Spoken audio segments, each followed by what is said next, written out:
Voice of America کی اس report میں جائزہ لیا گیا ہے کہ سابق فوجیوں کے لیے آئندہ کیا پالیسیز ہوں گی۔ امریکہ کے تقریباً 8,90,000 سابق فوجی اپنے فرائض کی ادائیگی کرتے ہوئے زہریلے مادوں سے متاثر ہوئے ہیں، اور وہ پہلے ہی پرومس ٹو ایڈریس کمپریہنسو ٹاکسکس یعنی پیکٹ ایکٹ سے مستفید ہو چکے ہیں۔ اس قانون پر صدر بائیڈن نے 2022 میں دستخط کیے تھے، اور اس کا مقصد متاثرہ افراد اور بچ جانے والوں کے لیے صحت کی دیکھ بھال اور فوائد یعنی ہیلتھ کیئر اور بینیفٹس میں اضافہ کرنا تھا۔ بائیڈن نے بدھ کے روز اعلان کیا کہ پیکٹ ایکٹ کے تحت داخل کیے گئے 10 لاکھ کلیمز اب تک منظور کیے جا چکے ہیں۔ یہ افراد سانس لینے میں دشواری، کینسر اور دماغ کے کینسر جیسے امراض میں لمبے عرصے سے مبتلا ہیں۔ آپ کو یہ ثابت کرنے کی ضرورت نہیں ہے کہ آپ کے اس مرض کی وجہ آپ کی ملازمت تھی، اور پیکٹ ایکٹ کے نتیجے میں آپ کو اب یہ ثابت کرنے کی ضرورت نہیں ہے۔ بائیڈن نے توجہ دلائی کہ دونوں پارٹیوں کی بنیاد پر 30 سے زیادہ قوانین ان کی انتظامیہ کے تحت منظور کیے گئے۔ یہ قوانین سابق فوجیوں، ان کی دیکھ بھال کرنے والوں اور زندہ بچ جانے والوں کے فائدے کے لیے ہیں۔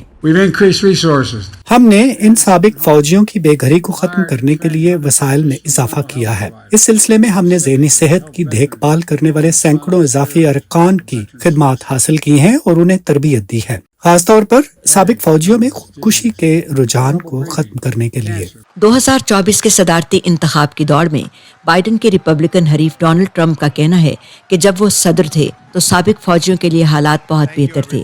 ٹرمپ نے online video platform Rumble پر پوسٹ کی گئی ایک ویڈیو میں اپنے اسی دعوے پر زور دیا۔ یہ ویڈیو نومبر میں پوسٹ کی گئی تھی۔ ہمارے پاس ملک میں 33,000 سابق فوجی ہیں جو بے گھر ہیں اور بہت پسماندہ زندگی گزار رہی ہیں۔ میں کچھ مزید کہوں تو یہ شرم کی بات ہے۔ ہم نے اپنے 4 برس کے دور اقتدار میں ان کی بہت مدد کی، لیکن اب وہ سب ختم کر دیا گیا ہے۔ فرائض سنبھالنے کے بعد پہلے ہی دن میں ایک ایگزیکٹو آرڈر پر دستخط کروں گا جس کے تحت بائیڈن کی اس فنڈنگ کو روک دیا جائے گا جو غیر قانونی غیر ملکیوں کی پناہ اور نقل و حمل کے لیے استعمال ہوتی ہے، اور اس کے نتیجے میں ہونے والی ان بچتوں کے ایک حصے کو جو میں کر سکتا ہوں ایک بڑا حصہ ہے۔ نیشنل ایسوسی ایشن آف سوشل ورکرز نے بائیڈن اور ٹرمپ انتظامیہ دونوں کے زیر انتظام سابق فوجیوں کی فلاح و بہبود کے لیے کیے گئے اقدامات میں بہتری کی تعریف کی ہے۔ مثال کے طور پر ٹرمپ انتظامیہ نے سابق فوجیوں کے امور کے محکمے سے ہٹ کر سابق فوجیوں کی معاونت اور دیکھ بھال تک رسائی میں اضافہ کیا ہے، لیکن چیلنجز بدستور باقی ہیں۔ لوگوں کو اس سسٹم میں داخل ہونے میں مسائل پیش آ رہے ہیں۔ نہ صرف یہ بلکہ پیپر ورک، خاصا وقت انتظار کرنے اور اہلکاروں کی کافی تعداد نہ ہونے کے باعث بھی۔ نیشنل ایسوسی ایشن آف سوشل ورکرز نے توجہ دلائی کہ آئندہ امریکی صدر کو سابق فوجیوں کی ذہنی صحت کی دیکھ بھال تک رسائی کی سہولت فراہم کرنے کے لیے خصوصی توجہ دینے کی ضرورت ہوگی، خاص طور پر اس وقت اس شعبے میں سہولیات فراہم کرنے والوں کی کمی کو مد نظر رکھنا ہوگا جس کا اس وقت سامنا ہے۔ ویرونیکا بالڈرس اگلیسیس کی رپورٹ کے ساتھ بہجت جولانی، وائس آف امریکہ۔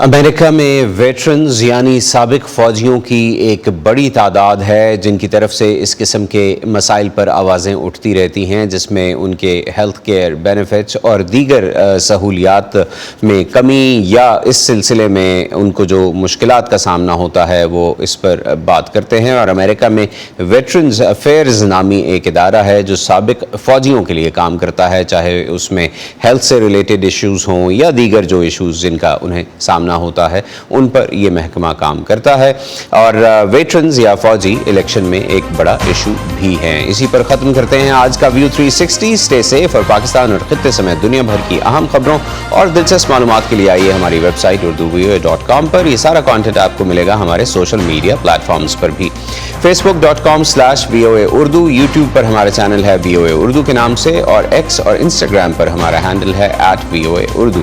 اب تک کے لیے اتنا ہی، محمد عاطف کو اجازت دیجیے۔ ہیو اے گڈ ویکینڈ اور خدا حافظ۔